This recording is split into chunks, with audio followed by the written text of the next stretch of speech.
Hello, IBD students. I'm making this video just to cover some of the things that I noticed from your project ideas, clarify some stuff. So let's just get started. So I just want to explain the expectations for the ideas and make it clear so that we're all on the same page. The first and most important thing is that we should cover the definition of biodiversity. This is a central concept for this course, and the way we have been using it is not always the best. So, according to the one of the papers included in discussion one, biodiversity is the complete range of species and biological communities, as well as the genetic variation within species and all ecosystem processes. In other words, it's a variety of living organisms. And we can look at it within a population of organisms in their genes, or within communities of organisms as far as the number of species in each of those communities, or also as the diversity of different ecosystems and environments. Now, it's important to look at that definition because in some cases we use the word biodiversity as a synonym for wildlife or nature. And in some cases they are truly interchangeable, right? When we say, for example, that man-made habitat changes tend to have a negative effect on biodiversity, we might actually be meaning wildlife or nature. Now, or when we say conservation efforts are made to preserve biodiversity, we can also substitute any of the other two words, but it's not always the same. And it's easy to be confused because we have images like this, in which we have, this is an example of biodiversity, and essentially it instantly reminds us of wildlife, nature, right? But diversity is actually the amount of variety of living things. So a way to make a difference between these terms is to consider biodiversity as a measurable property, and that is the way that scientists do it. It's something that we can quantify, and we can say there's more or less of it in different environments. Now, measurements for biodiversity would include the number of species found in a given area, or there's indices that include both species richness and evenness, or we could be looking within a population at genetic biodiversity, or we could be looking at the number of environments and ecosystems within an area. But those are all things that we could actually put a number to, right? So when we look at, when we're talking about the effects of man-made changes or any kind of process into biodiversity, we're actually talking about changes in species numbers or by unit area most of the time, right? Usually we're not thinking about genetic biodiversity or biodiversity as far as types of ecosystems. We're thinking about number of species. So it's, for example, quite common to say there are more species found in a meadow than are found in a site like this, where you only have like rows and rows of corn in a patch of corn. Now, this is sort of a side note, but I mentioned evenness as part of biodiversity, and this is something that it's good to know as part of your background. It's not only the number of species in an area, but also how evenly they are distributed. So let's say that we have two communities and both of them have the same numbers of species, 4. But one of those communities has most of the organisms being the same species, while in the other one you have a case in which each of the species has some organisms and they're distributed evenly among the species. We would recognize that the one with the more even species distribution would be the one that is in fact more diverse. And that's why we consider evenness as part of the concept of biodiversity. This is something that is included, for example, when you're calculating an index to measure biodiversity. It's not only how many species, but also how evenly they're distributed. Just a side note. Now, we should get into talking a little bit about the kind of course that we have here for IBD. There are some courses with Project Dragonfly where the main goal is for you to acquire new skills. And there's other courses where the main goal is to be able to know certain concepts, courses that are based on the content that you're learning. Now, IBD would be closer to this side of the scale. It's a course that is mostly about content. And as a result, it would be really important that the topics that we're covering in the discussions are also reflected into your semester projects. And that's exactly what it says in the IBD project details document. There's that underlined line that says all projects must relate to core course themes. Now, question that I've got from some students is, what are those themes? I mean, it's not really defined there anywhere.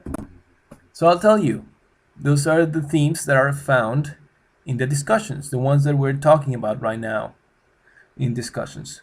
Biodiversity, past, present, and future, invasive species, extinction and its consequences, habitat changes and conflicts, climate change and its effects on biodiversity. If you go into each one of those discussions, you can find more details. There's a section called themes in this discussion may include, and then it subdivides the main theme into smaller themes that are related to these topics. But what we mean by including the core themes is not only that it should be somehow related to the stuff that we're talking about, but that you should actually be able to apply the stuff that you're learning in the discussions to your project. You should actually make it a clear part of your final report. It should be clearly there. Think about the ways that these themes apply to the work that you're doing for your project. It's quite important, again, because what we're doing here is mostly learning about the content of the discussions. It can get tricky if you're dealing with one or two species, but there's always a solution. You should still, even if it's only one or two species, consider those themes. And one way to do it would be to look at whether you're dealing with a keystone species or an umbrella species, or you're usually looking at an endangered species. So you might look at the possible effects of extinction of that particular species on the environment where it lives, and also on people, on society in that area. Now, let's get into specific requirements for each type of project. The first one would be the CEL. And for the CEL, the main goal is to engage your community to generate solutions to a specific conservation problem. Now, that doesn't mean that you're going to do your CEL and you're going to solve the problem that you're looking at. Rather, what we're hoping for is that you would have a conversation with people and you will find what needs to be done. In some cases, you might actually be able to get started doing stuff. There might be an action component in which you actually go out there and make a change, but at the very least, you should be able to figure out, how we can solve the problems or one specific problem related to conservation in your community. As far as it being a conservation engagement lab, they're usually something that you do by face-to-face interaction. Rarely you're going to be engaging your community at a distance. Now, particularly for this course, the CEL has to be implemented within the time frame that we have for the course. And the reason for that, in part, is because you are required to include some kind of results in your final report. And you are also required to translate those results into a graphical representation, so you get some kind of data. You know, it might be just opinions of people that you talk to, or whatever information you are able to gather with the help of people in your community that you are able to represent in a graph. Although it sometimes can be something else. You know, if you're working together with your community to create a field guide or a map or some kind of guidance document, and you can also include that as results for your project. Now, for the next kind of project, lesson plan. Lesson plan, its primary goal is educational. You're teaching someone, you know, about issues related to conservation. That one in particular does not have to be implemented within the time frame of the course. And even if you're not a teacher, you can be doing a lesson plan.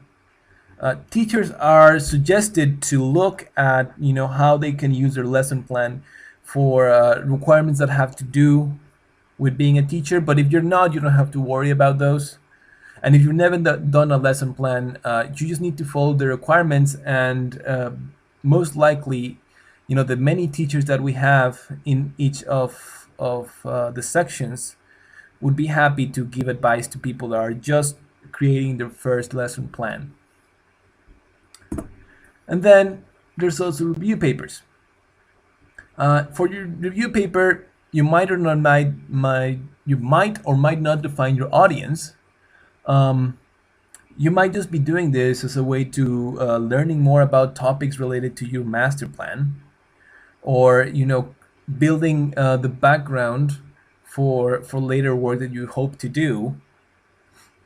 The one thing that is important about review paper is that you need to make sure that you have enough references, that you're able to find enough sources, and peer-reviewed sources at that, within the literature to cover your topic efficiently. I mean, to actually cover all the things that are relevant, and to be able to have as many references as required. If you are looking at a topic that is very new, you might not be able to do that, and you might have to switch topics. So those are the basic considerations for the different types of projects, and I hope this makes things clearer. But if not, you can always send me a question through email or reply to any of my posts in the workshop.